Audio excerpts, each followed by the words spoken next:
डूबी थी कमलांगना, जब पयोधर में स्पर्श का द्वार था। रश्मियां भी रजत पाके स्वर्णिम हुई, अंजुमन में यनल जल तब उद्गार का। विक्रमादित्य पूछे सभा कक्ष में, आज शंका हमारी मिटा दे कोई। पुण्य क्या मैं किया था प्रभु जन्म में, कैसे राजा बना हूँ बता दे कोई।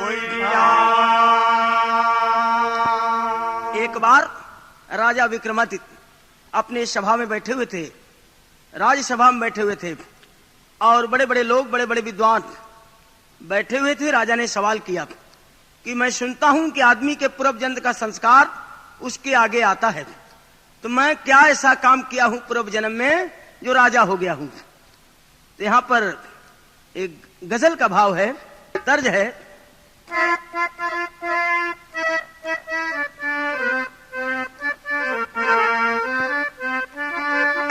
जिसके सर पे हाथ हरदम गौस समदानी का है, जिसके सर पे हाथ हरदम गौस समदानी का है, जिसके सर पे हाथ हरदम गौस समदानी का है,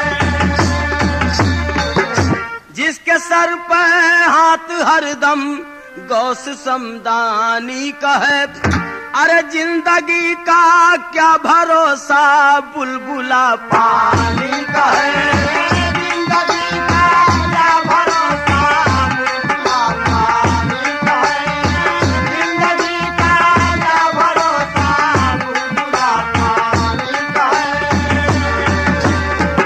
ये तो तर्ज है, लेकिन गाने का भाव है के वक्त के स्वर से गुजरना आदमी की शान है, वक्त के स्वर से गुजरना आदमी की शान है, वक्त के स्वर से गुजरना आदमी की शान है,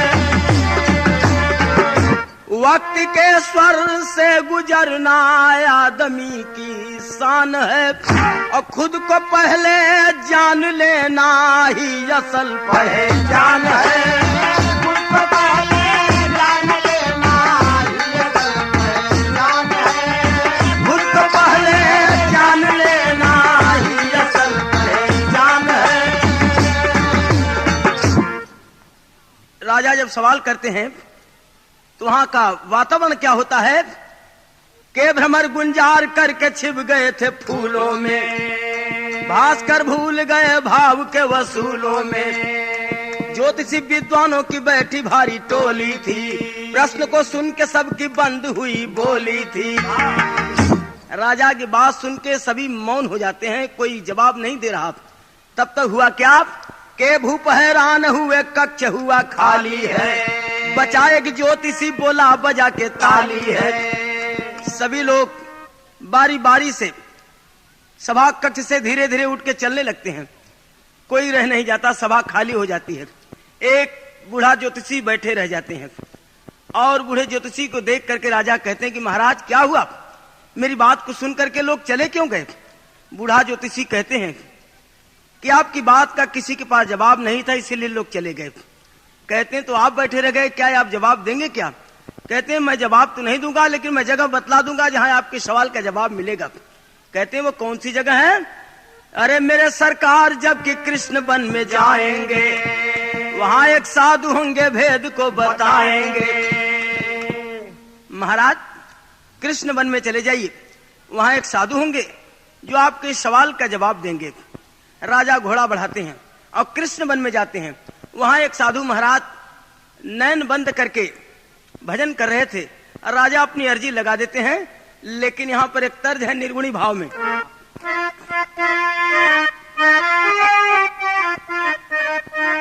तर्ज है निर्गुणी भाव में। हाँ कैसे कर मनाई हो गुजरिया रूठल रात में, कैसे कर मनाई हो गुजरिया रूठल रात में, कैसे कर मनाई हो गुजरिया रूठल रात में। ये तो लय है, लेकिन राजा अर्जी करते हैं साधु से।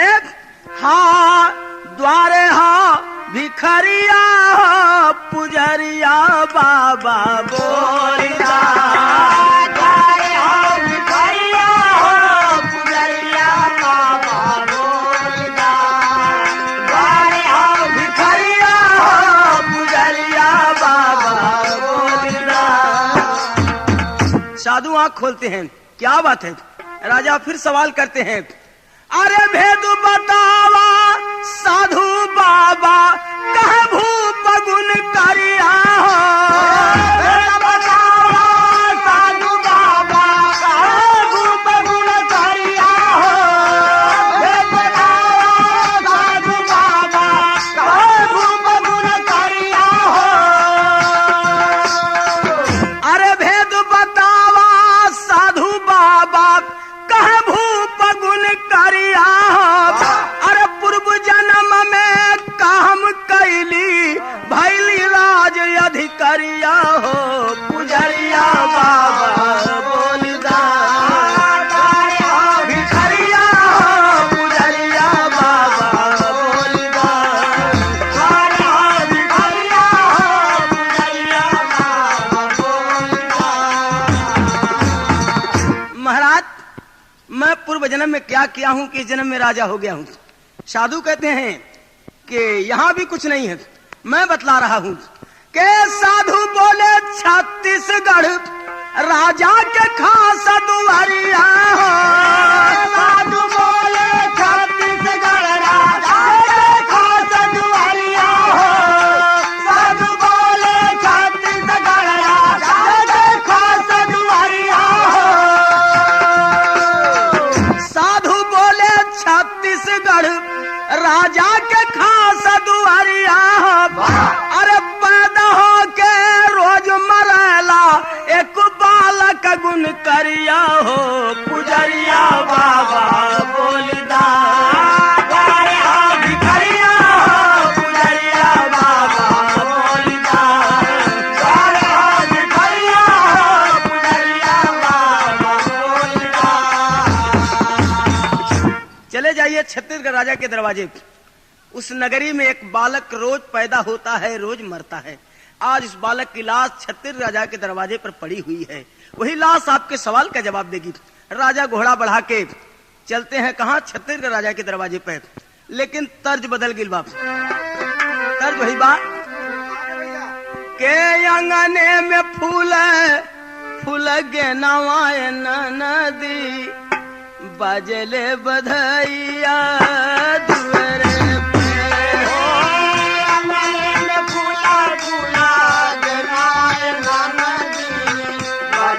बधैया दुआरे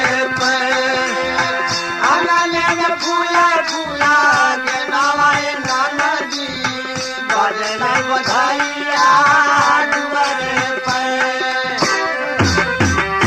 यही तर्ज है, लेकिन गाने का भाव है के छत्तीसगढ़ जाई देख लागे राजा दनिया लसिया धैल हो दुआरे छत्तीसगढ़ जाई के देख राजा दनिया लसिया धैल हो दुआरे छत्तीसगढ़ जाई के देख राजा दनिया लसिया धैल हो दुआरे।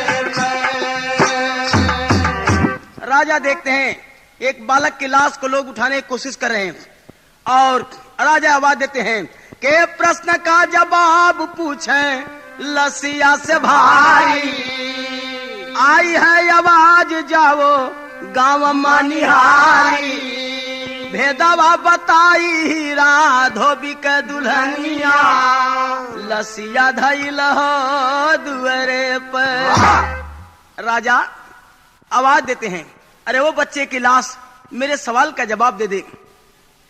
लोग कहते हैं कि कैसा आदमी है ये, लाश से क्या पूछेगा और लाश क्या जवाब देगी। लेकिन जो राजा सवाल करते हैं तो लाश से आवाज आती है कि जल्दी चले जाओ मनिहारी गांव, हीरा धोबी का दुल्हन सारी बात बता देगी। राजा वहां से मनिहारी गांव की तरफ चलते हैं, लेकिन अरे मैं खाने में तबाही आ गई, सुषमा साज पयोधर चले भेदयल राजा मनिहारी गांव की तरफ चलते हैं। और जब मनिहारी गांव पहुंचते हैं तो हीरा धोबी के दुल्हन पहले दुआर में भेटाई गई। और दुल्हनिया से पूछे लगला राजा, हमरे बात का जवाब दे दे, लेकिन तर्जवा वही बात कि कहवा का खाया रे चुनावा, कहवा का पान, कहवा कटी कूली, कहवा कटी कूली, लीला रवा मारे हो जान, कहवा कटी कूली, लीला रवा मारे हो जान, कहवा कटी कूली, लीला रवा मारे हो जान, कहवा कटी कूली। अरे धोबी के दुबारा पूछे राजा दनिया भेदवा कबतिया, पूछे पूर्व जन्म कहाल भेदवा कबतिया, पूर्व जन्म कहाल भेदवा कबतिया, पूर्व जन्म कहाल भेदवा कबतिया।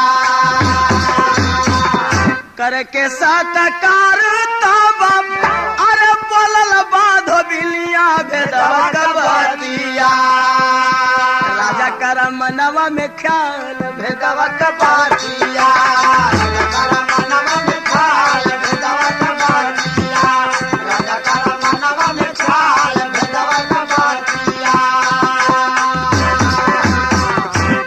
इधर धोबिनिया से अब राजा पूछने लगे, वो कहते हैं मेरे दरवाजे पानी दाना स्वीकार करें तो मैं आपके सवाल का जवाब दूंगी। राजा संभाव लाते हैं और तब उसके दरवाजे पानी दाना करते हैं।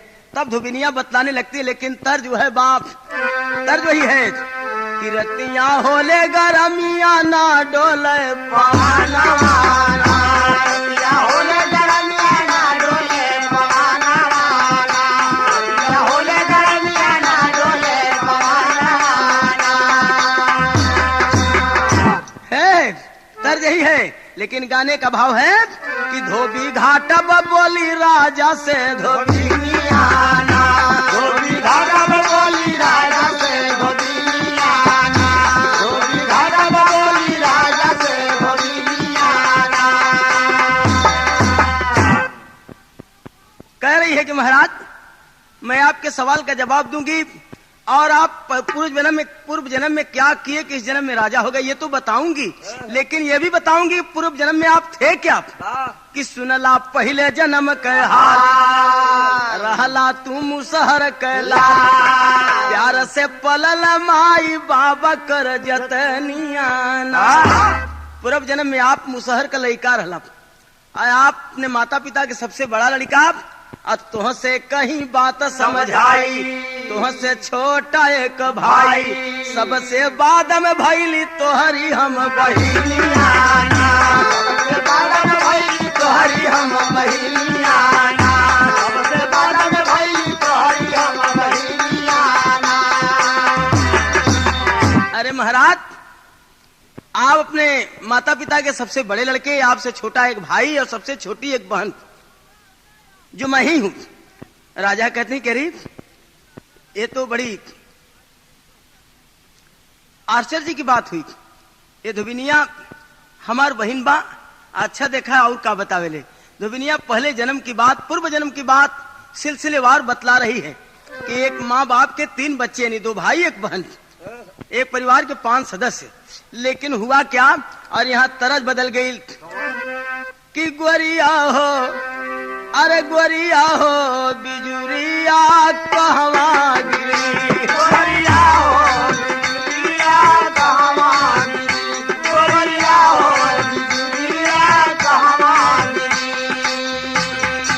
भरल रसवा गगरिया कहवा गिरी, गोरिया हो बिजुरियो कहवा गिरी।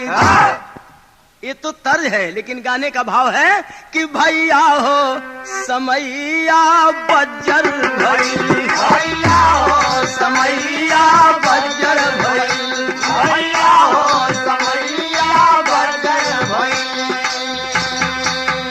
जग में दुख दैया बज्जर भइल, भैया हो समैया बज्जर भइल।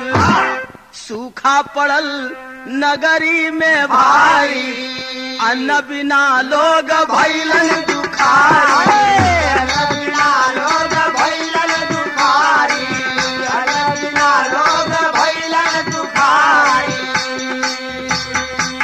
कोई ना सहैया बज्जर भइल भैया हो, समैया बज्जर भइल भैया हो समैया बजर भई, भैया हो समैया बजर भई।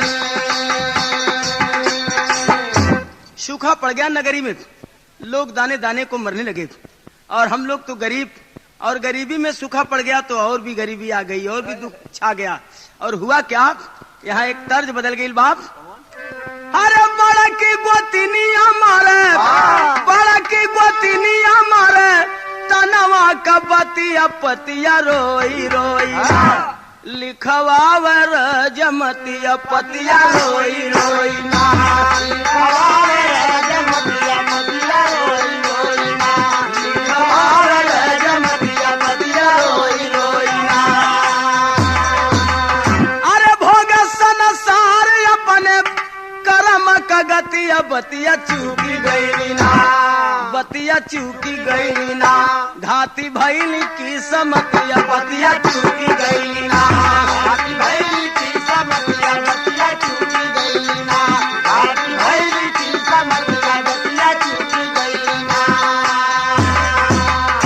माई कहीं से लाई मांग के थोड़ा यहाँ नवा, रोटियां बना के धैली सबके समानवा।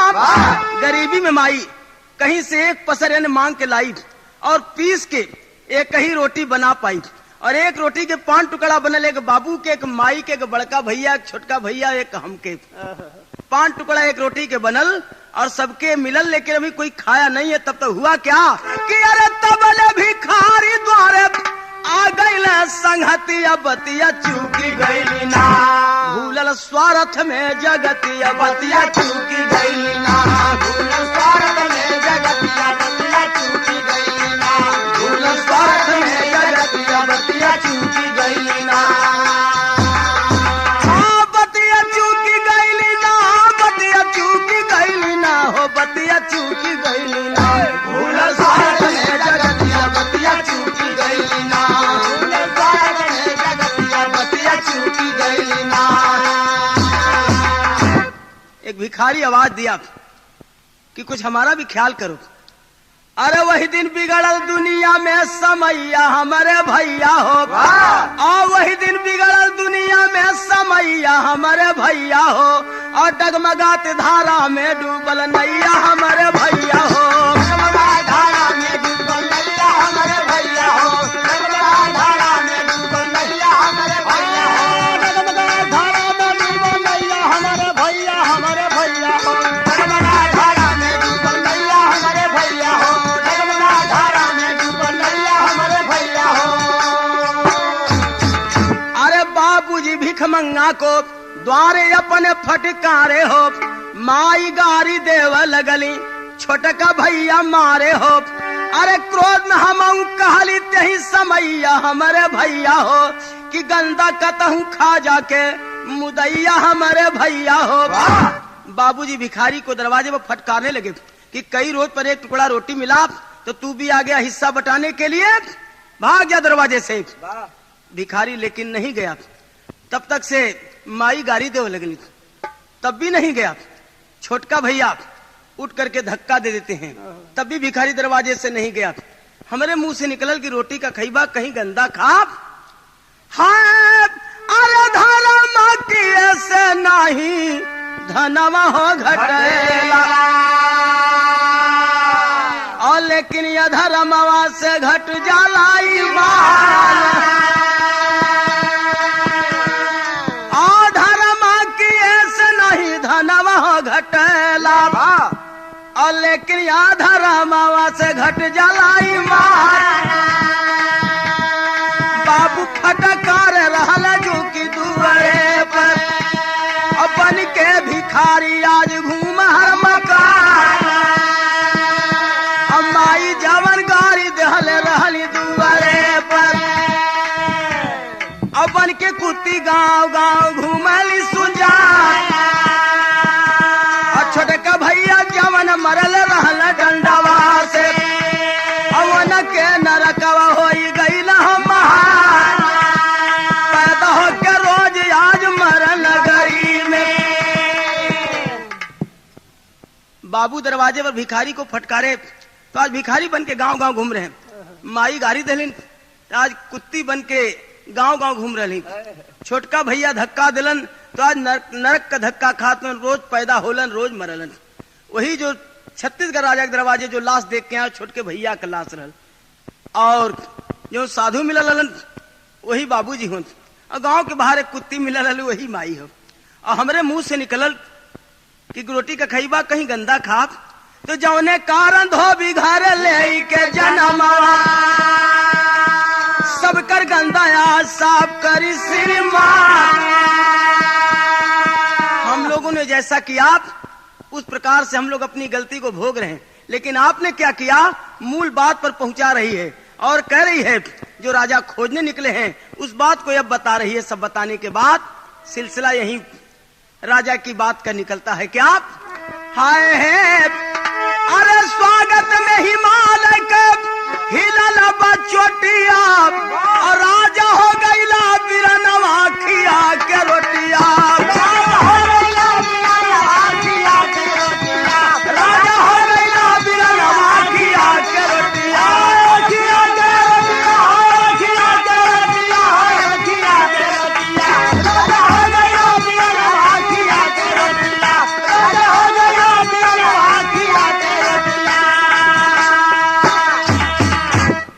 खुदा पीर से पागल हुआ भिखमंगा रोटी खा के लाख दुआएं दिया तुम्हें भैया उस दिन हरसा के जैसे पवला सिंहासनवा खिया के रोटिया। सभी ने तिरस्कार किया लेकिन आपने भिखारी को दरवाजे पर उठा लिया और बड़े आदर के साथ आपन हिस्सा रोटी दे के अपने भूखल रह गिला और भिखारी के खिया के। और जब भिखारी एक टुकड़ा रोटी पाया और एक चुल्लू दो चुल्लू पानी पिया उसके मुंह से निकला कि जा भैया जे हमार छुदा जोड़ो ओलस भगवानों के राजा करे वही फल आपको मिला है जो आप राजा हुए। राजा इतनी बात सुने सोच रहे हैं कि ये बात तो मिली कि मैं कैसे राजा हुआ हूं लेकिन आज परिवार कष्ट में बा तो करके इकट्ठा सबको राजा अपने महल में लाए देकर के सम्मान उन्हें काफी तिरद करवाए। छूटल माया के गोहनवा खिया के रोटिया। छूटल माया के गोहनवा खिया के रोटिया। छूटल माया के गोहनवा खिया के रोटिया। अब कभी अपनी बात कहते हैं कि किया हुआ उपकार कभी अब व्यर्थ नहीं है जाता करनी का फल देते सबको जग में भाग्य विधाता। राजा के खुलल गिया नवा खिया के रोटिया। राजा के खुलल गिया नवा खिया के रोटिया। राजा के खुलल गिया नवा खिया खिया के रोटिया हो खिया के रोटिया हो खिया के रोटिया। राजा के खुलल गिया नवा खिया के रोटिया। राजा के खुलल गिया नवा खिया के रोटिया। गुरु बिहारी गुरु गणेश गुरु रामलाल मुर्मा का स्वर्ग गए चंद्रिका कभी बच्चन का विजय पताका। अरे मैं खाने में तबाही आ गई राम देव कब नरेश का परखा प्रेम सयाने मैं खाने में तबाही आ गई।